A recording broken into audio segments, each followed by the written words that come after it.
Hey everybody, thanks for joining me. My name's David and this is my channel. Today's video is called Thought and Feeling Are the Only Two Creative Powers in This Universe. So now we talk about how it is.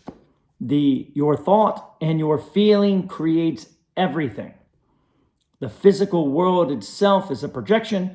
We would call it an effect.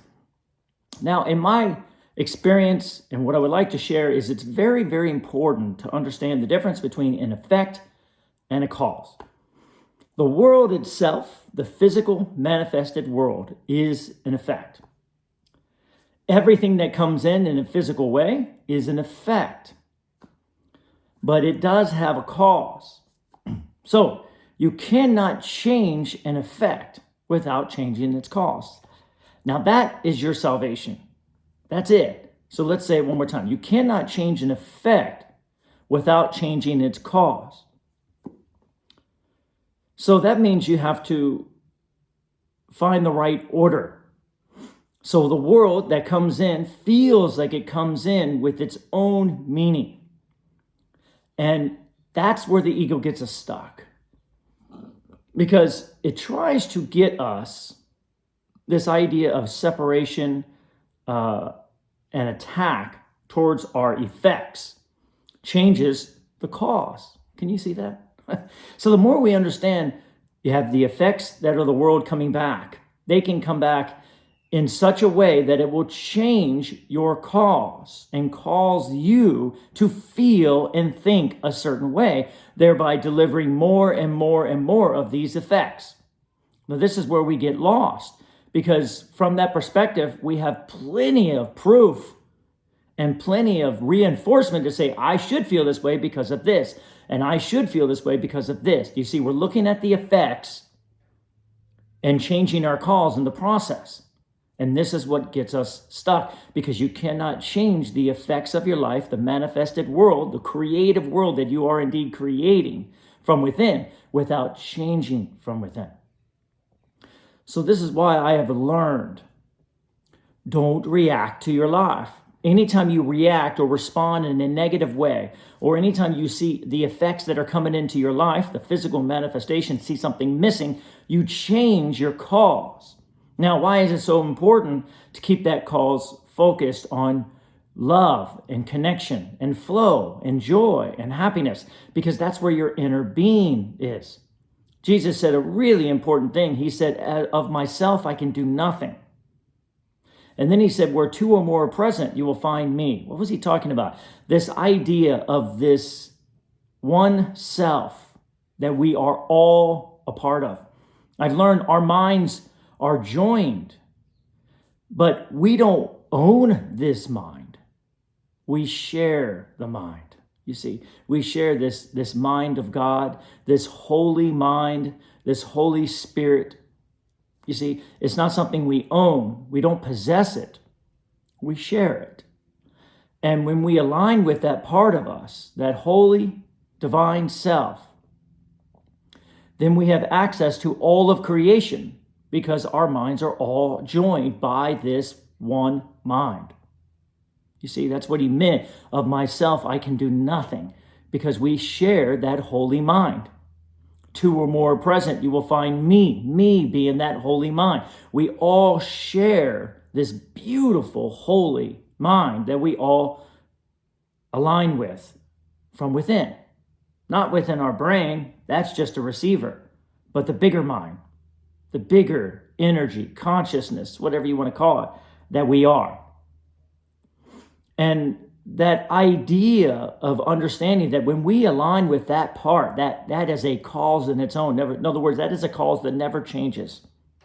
It is a cause that says love unconditionally, joy unconditionally, happiness unconditionally, connection and alignment with all of creation and all of the sons of God and God itself. The oneness of all that we are, the one Son of God that we are. See, that mind joins us together that we all share.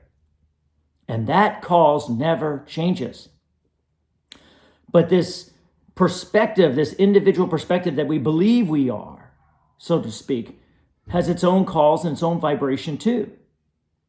And they can simply change its cause to believe it's separate, to believe it's in charge, to believe. And the only way to believe it's in charge and separate is to be unhappy, to be not joyful. You see, to feel alone. Anyone know what that feeling feels like? Oh man, that feeling of I'm doing it wrong or I'm alone. Somehow I'm making myself small. Somehow I just feel small. The world makes me feel small, like I'm just not doing good enough. So I have to become special or I have to get out there and try to prove myself. And there's this feeling of it pushing against us, kind of making us feel separate from it. So this idea of I am separate and I am unlovable. Therefore, I need to go out into the world and prove that I can be loved and prove that I can find connection. That's that other mind, right? We call that body mind. And the soul, the spirit, can seem to attach itself to it. And we've all kind of felt that feeling. And what we need to do is let go of that attachment and move on to the bigger, more divine, holy self, the other mind that we all share. You see, and then it will give to each body mind. And then we all come together to create. So the understanding here is that that body mind, that attachment that we have to this body, so to speak, is using the effects that are coming in order to change the cause. So therefore, our only salvation is to align with that holy self, that one holy mind that has the only cause. So that therefore our effects will be informed, our world will be informed by that one mind, and now the effects of our life will shift according to that cause. This is why Jesus says you can't do it on your own, because the mind that you have is insane. It has a different cause that doesn't match the cause of your higher self. Does that make sense? So now we know that the world itself and all that we are, all creative input and output of all of us comes from thought and feeling. Only loving thoughts are true, Yeshua says in the Course in Miracles. Only loving thoughts, because they align with that one mind. And the more we move into the state of a loving thought, regardless of the effects that seem to be coming in, that's talking or pointing to the opposite. You see, we might be in the state of all kinds of things that don't feel unloving, but we each, our superpower is to move in the direction of what we want to feel. That's the cause. And that cause, that higher perspective that's holding that feeling and that beacon, we can align with it at any point, no matter what comes in. It doesn't matter. The body is an effect. It doesn't matter what's going on in the body. It's an effect. It has no meaning of itself. You get to decide how to respond to it. And that when the more we understand that our power is simply in our response to life, that's the only true power that we have, is to learn how to respond to life in a loving way, regardless of how it comes in. When we see someone out there that bothers us, that's an effect. It means nothing. Neutralize it. It doesn't mean anything. You get to decide what you believe or what you think or what you feel. Now, regardless of what you feel, usually the thoughts will start moving from that feeling. Oh, I'm going to feel happy. You're going to get happy thoughts. Thought and feeling are together. Feelings, your vibration. Feeling is everything. But since thoughts always come with feeling, then they are the same. So as you create a good feeling or you create a good loving thought, they will work and flow together to create and change the cause to match that of your higher perspective, that vibration, that cause. And then from that cause, the world out there is an effect. You cannot change the effects. You have to change it from the cause. And the more you change the cause, the more the world will naturally shift in the form of an effect to match that cause. Does that make sense? This is so important because we're trying to change the effects. And when we try to change the effects by railing against them, pushing against them, controlling them, worrying about them, fearing them, then what happens is then we're consistently changing the cause. And that cause is not matching our higher perspective. And then we get more effects. So we're trying to change the wrong place. It's just like in Kung Fu, you know? The body starts from the ground through the waist and then to the hands. But at first we just try to change the hands. That's the effect. The cause is down here. This is the effect. You see? The animal moves and then the tail comes around. The tail is going to follow the animal. It doesn't have a mind of its own. Tail doesn't lead the head. Do you see? And that's what we have to understand, is we're trying to lead the tail. We're trying to lead from the world out there. I need this, I need this, I want this, I want this, I want this, not knowing that it's changing how we feel and our thought structure over and over and over again. And you can't get there from there. That's why Jesus was all about going inside, trying to help people understand you've got to go inside to the kingdom where you are one, and then align with the true cause of who you are. And then the world itself will automatically shift. When he healed those people, he changed the cause inside of them, not the body. The body cannot be healed. There is no body to be healed. You can't heal an effect. You can only heal the cause. So as he changed the cause, then their bodies magically transformed, because the law states that what goes out must come back. What goes out in the form of cause and what comes back in the form of an effect. That's the great law of the universe. And if we change the cause, then it will go out and come back in the form of a new effect. But can you see how we cannot reverse that process? We try to manipulate and change the form and so forth and so on, but it's a very slow way of doing it, as Abraham Hicks would say. She says, this moment is only one moment in time. It's nothing. It's chewed up bubblegum. It means nothing. It's done because it's an effect. How you feel right now. Can you feel it? How you feel right now, this moment, is all that matters. Everything you see means nothing. How you feel about it means everything. All the relationships in your life and all the people mean nothing.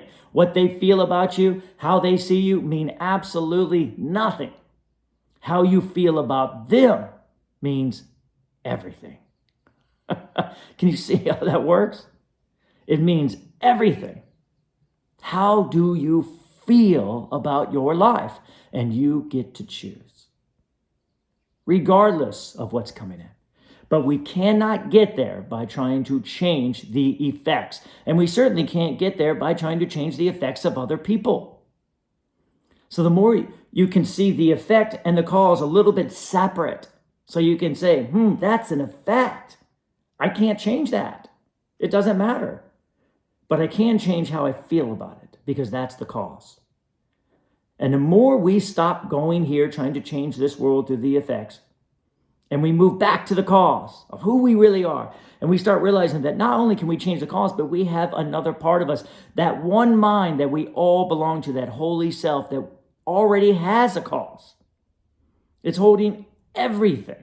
It is our vortex, as Abraham Hicks would say. It is your higher self. It is your broader perspective. It holds a cause that never shifts. Can you imagine? Never shifts from happiness and joy and goodness and beauty and flow.